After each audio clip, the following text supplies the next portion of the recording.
Welcome to my channel, Wania TV. Please like and subscribe. परी बानो तो आज बहुत खुश थी, क्योंकि परियों की मलिका ने नए साल की खुशी में एक शानदार दावत का एहतमाम किया था और उस दावत में उसे भी शिरकत के लिए बुलाया गया था। इससे भी ज्यादा खुशी उसे इस बात की थी कि उसका नाम नेकियों के रजिस्टर में पहले नंबर पर था, जिसके इनाम के तौर पर परियों की मलिका उसे एक खास तोहफा देने वाली थी। वो घास पर बैठी सोच रही थी, काश जल्दी से कल हो जाए, चांद निकले और मैं दावत में जाऊं। उसके पास ही घास पर एक नया लिबास रखा था, जो उसे शहद की मक्खियों ने तोहफे के तौर पर दिया था। उस लिबास में धनक, कोसैक्सा के सातों रंग झलक रहे थे। लिबास के पास ही एक निहायत खूबसूरत जूता रखा था, जो उसे खुद परियों की मलिका ने अता किया था। वो अपनी इन्हीं सोचों में गुम थी कि अचानक दूर से एक रोशनी नजर आई।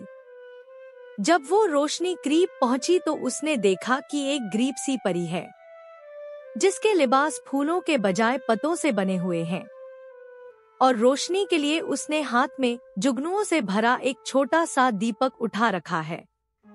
वो परी बानो के करीब आकर अदब से सलाम बजा लाई, फिर रोते हुए बोली, परी बानो, मैं बहुत गरीब हूँ। इस साल मैंने एक नेकी तुमसे ज्यादा की है, लेकिन जब मैंने अपनी नेकियों की किताब जज साहब को दिखाई, तो उन्होंने मुझे झिड़क दिया और कहा, तू बहुत गरीब है, तेरा लिबास मामूली और फटा पुराना है, तू मलिका के महल में जाने के काबिल नहीं।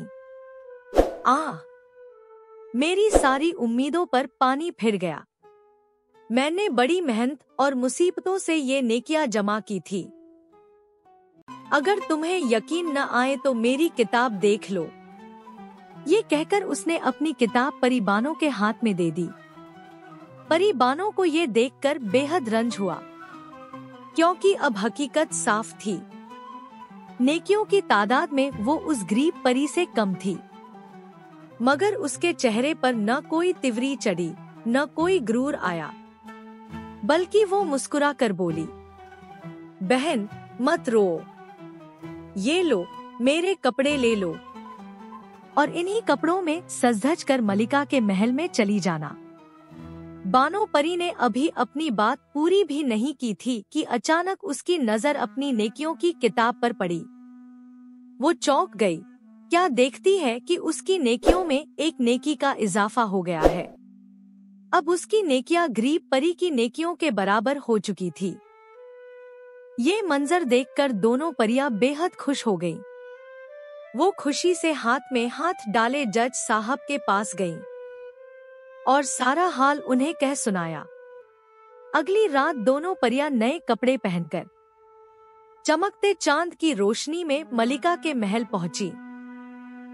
परियों की मलिका ने उन दोनों का बड़े एहतराम और मोहब्बत से इस्तकबाल किया, और जब उसे मालूम हुआ कि उन्होंने नेकी और कुर्बानी का ये हसीन अमल अंजाम दिया है, तो वो बेहद खुश हुई। मलिका ने दोनों को कीमती और खूबसूरत इनामात अता किए, एक के लिए नेकी का और दूसरी के लिए ईसार व मोहब्बत का। यूं दोनों परियों के दिल खुशी से झूम उठे और पूरा परियों का देश उनकी नेकी की रोशनी से जगमगा उठा।